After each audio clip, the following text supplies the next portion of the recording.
তৃণমূল কংগ্রেসের সাধারণ সম্পাদক হলেন, তাদের মানে আপনার পারিবারিক সম্পর্ক রয়েছে। দেখুন, ডেমোক্রেসিতে অংশগ্রহণ করা, ভোটিং সিস্টেমে অংশগ্রহণ করা, ইলেকট্রাল পলিটিক্সে অবশ্যই দরকার বলে আমরা অনেক আগে থেকেই রাজনীতির ময়দানে এসেছি। আস্তে আস্তে আমার পরিবারে অন্যান্য আরও যারা পিছিয়ে যারা আছেন তারা আসছেন, এটা আমি স্বাগত জানাচ্ছি। তবে ব্যাপারটা হচ্ছে দল চয়নের ক্ষেত্রে একটা দুর্নীতিগ্রস্ত দলকে চয়ন করে ফেলেন, ফলে এটা নিয়ে অনেক সমালোচনা হচ্ছে, আলোচনা হচ্ছে, এটা নিয়ে অনেক চর্চাও হচ্ছে। এতটুকু বলবো যে যে দলটাতে উনি নাম লিখালেন সেটা একটা দুর্নীতিগ্রস্ত দল, যেই দলের অপদার্থতার জন্য, যেই দলের ব্যর্থতার জন্য, নোংরামির জন্য, চুরির জন্য যে 26,000 চাকরি বাতিল হয়েছে, তার মধ্যে অনেক যোগ্য আছে, আজকে যোগ্যগুলো রাস্তায় বসে। যেই দলের জন্যই আনিসকে খুন হতে হলো, যেই দলের সর্বোচ্চ নেত্রী বলেন যে ওয়াকাফ নিয়ে আন্দোলন করতে গেলে দিল্লিতে গিয়ে আন্দোলন করতে হবে, সেরকম একটি দলের নাম লিখানোর জন্য উনি একটু সমালোচিত হচ্ছে। ক্ষোভ প্রকাশ করছেন খুব ক্যানিংয়ের বিধায়ক শওকত মোল্লা। তিনি বলছেন যে কাসেম সিদ্দিক কখন কি বলেন, কদিন আগে বিভিন্ন করেছেন এবং এদের মনে হয় খুব বেশি রুজি রোজগার। আমার থেকে গুটি কয়েক তৃণমূলের কিছু বিধায়ক নেতারা আছে, সৌজন্যতার সম্পর্ক আমরা রাখি, আপনারা জানেন ভালো করে। সেই ক্ষেত্রে মাঝে মধ্যে ফোনে হাই হ্যালো হয়। গতকালকে আমাকে এইরকম বেশ কয়েকজন ফোন করে তারা ক্ষোভের সাথেই বলছিলেন যে আমরা এতদিন দল করছি, এত স্যাক্রিফাইস করছি, হঠাৎ করে কেউ আসলো তাকে দলের এত বড় পদে বসিয়ে দিল, এটা কি গণতন্ত্র? আমি তাকে উল্টে জিজ্ঞাসা করেছিলাম একটা কথা, তারাই কথা বলে রাখি।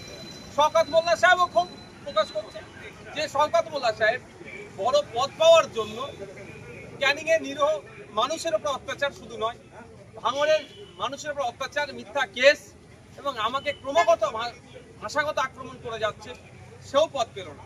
তবে গতকালকে যখন তৃণমূলের কয়েকজন নেতা আমাকে ফোন করেছিলেন, আমি তাদেরকে জিজ্ঞাসা করলাম, দাদা আপনাদের দলের জেনারেল সেক্রেটারি কতজন? তিনি আমাকে অকপটে উত্তর দিলেন, দাদা এটা আমার পক্ষে বলা সম্ভব নয়, কারণ কখন কাকে বসিয়ে দেয় বোঝা মুশকিল।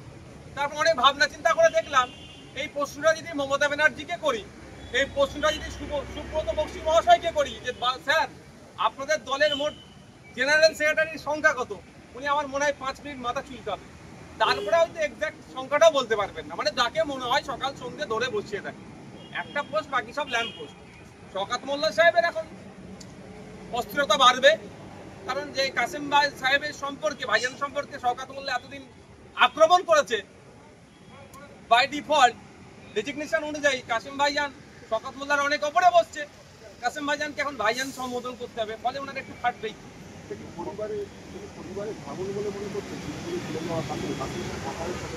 মোটেও ওটা ভাঙন না। পরিবারের মধ্যে আমাদের যে পারিবারিক সম্পর্ক সেটা যথেষ্ট ভালো আছে, কিন্তু রাজনৈতিকভাবে যে যাকে ইচ্ছা পছন্দ করছে, যে দলকে ইচ্ছা পছন্দ করছে, সে সেখানে যেতেই পারে। তবে কাসেম ভাইজান তৃণমূলে যাওয়াটা, একটা দুর্নীতিগ্রস্ত দলে যাওয়াটা পশ্চিমবাংলার মানুষ এটা ভালোভাবে মেনে নিতে পারছে না। এখন বাংলাদেশ কথা বলছিলেন, আজকে মুখ্যমন্ত্রী আসবেন, জিজ্ঞেস করবেন মমতা বন্দ্যোপাধ্যায়কে যে আপনাদের দলের পছন্দ জেনারেল। দেখুন, ওটা তো একটা রাজনৈতিক কোশ্চেন, আর এখানে মুখ্যমন্ত্রী হিসাবে আসছেন, তিনি দলের প্রধান হিসাবে আসলে তাকে এই কথাটা আমি নিশ্চিতভাবে সুযোগ পেলে জিজ্ঞাসা করতাম।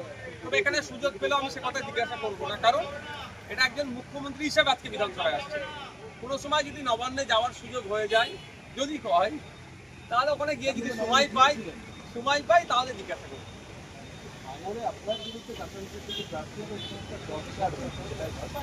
আমি চাইছি আমার বিরুদ্ধে মুখ্যমন্ত্রী প্রার্থীও হয়, আমি এটা চাই, আমি অন্য কাউকে চাইছি না।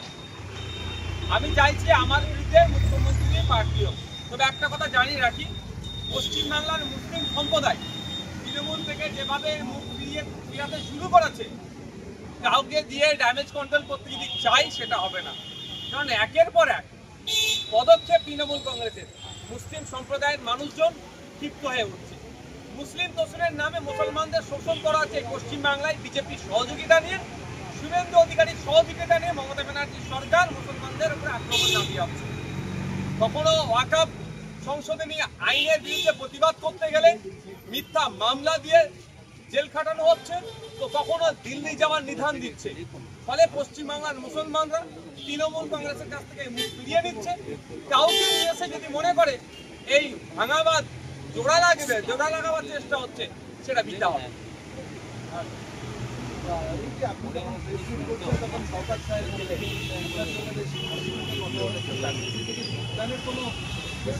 আমার সাথে কথা হয়নি, কারণ হচ্ছে আমি আপনাদের কোশ্চেনের উত্তর দেখুন, ব্যাপারটা হচ্ছে আপনাদের দিকে হয়তো হাসতে পারেন। এখন শওকত সাহেবও নিজে ভাবছেন যে এতদিন নওশাদ সিদ্দিকী সাহেবের পেছন মানে তাকে ডিস্টার্ব করে তার কর্মীদের নামে মিথ্যা মামলা দিয়ে, তার নামে মিথ্যা মামলা দিয়ে, শুধু তাই নয়, ভাঙড় ডিভিশনের একাধিক থানার অফিসারদেরকে তৃণমূল কংগ্রেসের রাজনৈতিক মঞ্চে বসিয়ে দিতে পেরেছিল যে শওকত সাহেব, সেই শওকত সাহেব এখন ভাবছে তাকে আবার শাসন করবে কাসেম সিদ্দিকী ভাইজান। ওই জন্যই হয়তো হাসিটা দুঃখের হাসি আসছে না সুখের হাসি আসছে, তাকে জিজ্ঞাসা করুন আপনারা। আপনি খুশি কাসেম সিদ্দিকী তৃণমূল কংগ্রেসের যোদ্ধা? দেখুন, একটা অন্য রাজনীতি দলে গেছে, আমি তৃণমূলের কংগ্রেসের চরম বিরোধী, বিজেপি চরম বিরোধী, খুশি হওয়ার প্রশ্ন আসবে কেন? তবে হ্যাঁ, রাজনৈতিকভাবে আমি তাকে স্বাগত জানাবো রাজনৈতিক ময়দানে রাজনৈতিকভাবে মোকাবেলা করার জন্য। এরপরে কাসেম সিদ্দিকীর কথা হয়েছিল আপনার? না, আমার হয়ে ফুরফুরা শরীফের বিদ্যালয়ের রাজনীতি আছে, এটা কি খুব ভালো সংকেত নাকি অন্য কোনো সংকেত? অসুবিধে কোথায়?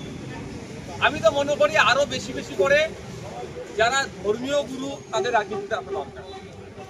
রাজনীতিকে বাইরে থেকে কন্ট্রোল করার থেকেও সরাসরি রাজনীতিতে আসে। বাইরে থেকে কন্ট্রোল করলেই বেশি নোংরামি হয়।